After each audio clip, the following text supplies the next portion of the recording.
Welcome to a brand new hour of CBS Sports HQ. I'm Grace Remington with Jacqueline D'Agostino.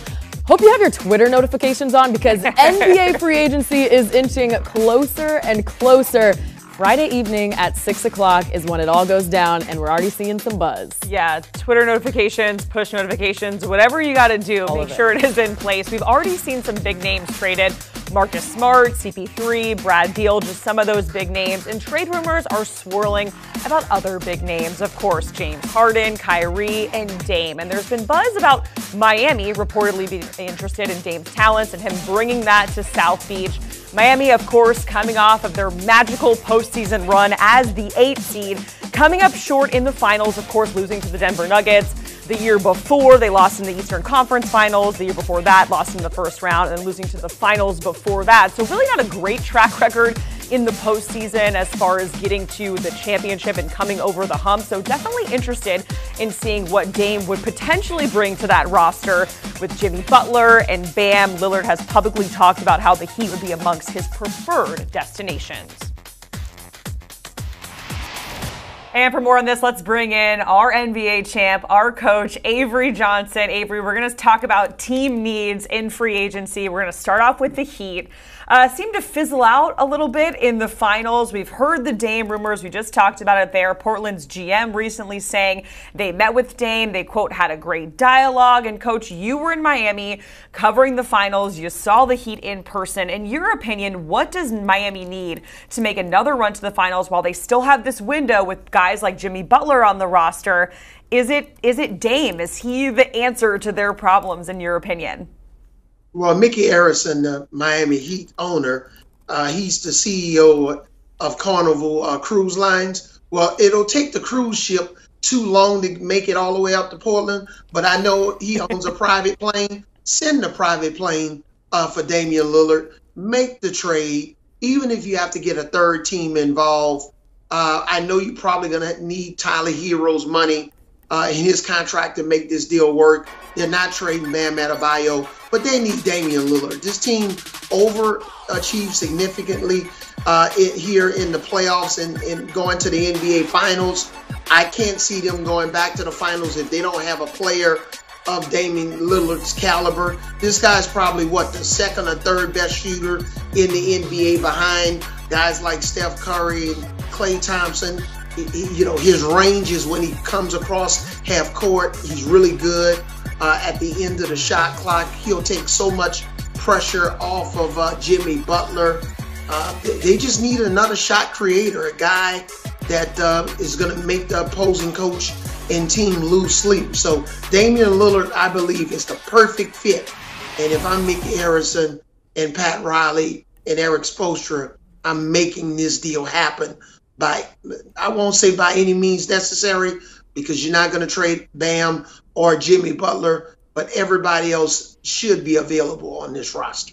Yeah, certainly will be interesting to see what happens with Dame there. I know Heat fans were freaking out when Dame was on Instagram Live and Welcome to Miami was playing in the background of his video there. But the Heat getting to the finals, obviously, because they beat the Celtics in their Eastern Conference Finals this year. The Celtics recently losing Marcus Smart, who, Coach, has been the heart, the soul, the defensive identity of that team for the past 9 years. They get Porzingis. What does Boston need now? What do they do next, in your opinion?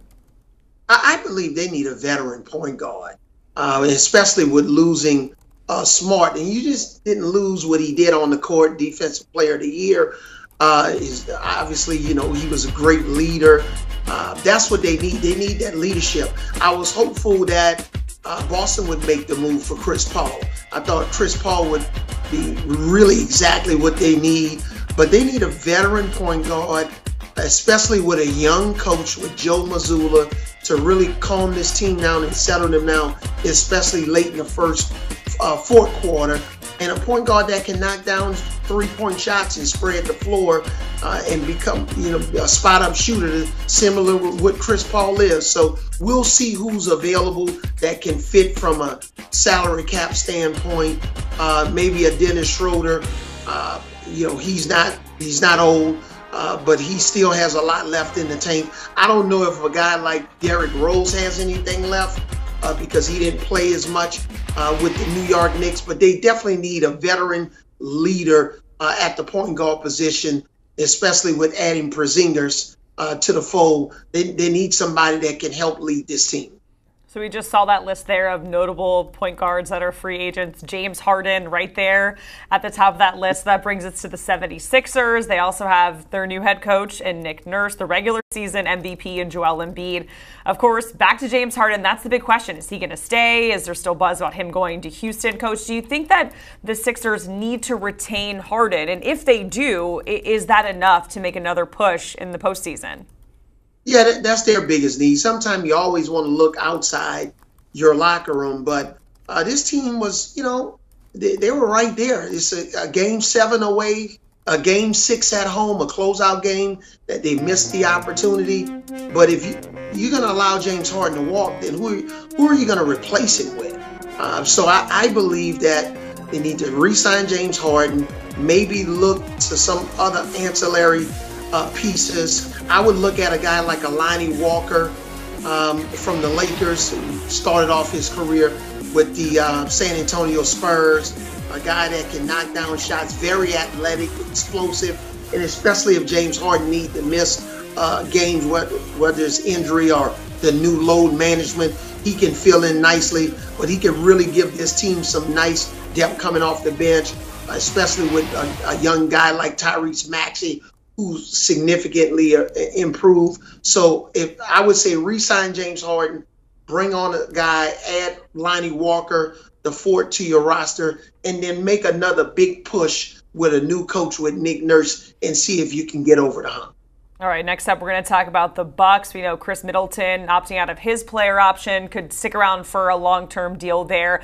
Brook Lopez, another top free agent out there that they have to deal with as well. What do you think needs to happen for Milwaukee, Coach? Well, I think they need to look west. Sure, you need to re-sign Brook Lopez and Chris Middleton, but adding to this team with a guy like Bruce Brown from the Denver Nuggets would be a perfect fit. Just a utility guy, a guy that can play on the ball, off the ball, really showed his point guard skills. I see him really going nicely with a guy like Jrue Holiday. This guy's a two-way player, and man, he was just sensational this year, having his real breakout year with the Denver Nuggets. He's a champion. You would be adding him to a team 2 years ago that won the championship. So a guy like Bruce Brown, playing in pick and rolls, knowing a much improved offensive player, a winner, I think this guy would be an unbelievable fit for the Milwaukee Bucks. And a team that was surprising in the postseason as well, the Knicks, clinching their first playoff series win since the 2012-13 season, coming up short against Miami. But it seemed like Julius Randle couldn't really do it alone, Avery. So who do you think they need to target to kind of build upon that winning format, especially in the postseason? Yeah, I would look to the Milwaukee Bucks, and general managers have to figure out the capologists, how to make the money work. But I would look to try to add a guy like Brook Lopez, a big guy that can really stretch the floor, outstanding pick and pop player. You can imagine Brook Lopez in pick and rolls with Jalen Brunson. So I would, even if it's a sign and trade, Brook Lopez is unlike anybody on the front court for the New York Knicks. Julius Randle is not much of a three-point shooter.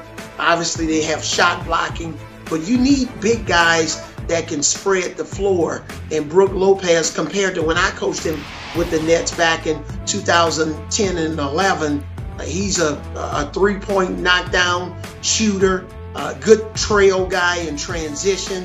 He's excellent on the defensive end of the floor, really defends the basket well. But again, he's not like anybody on the New York Knicks roster at the big position.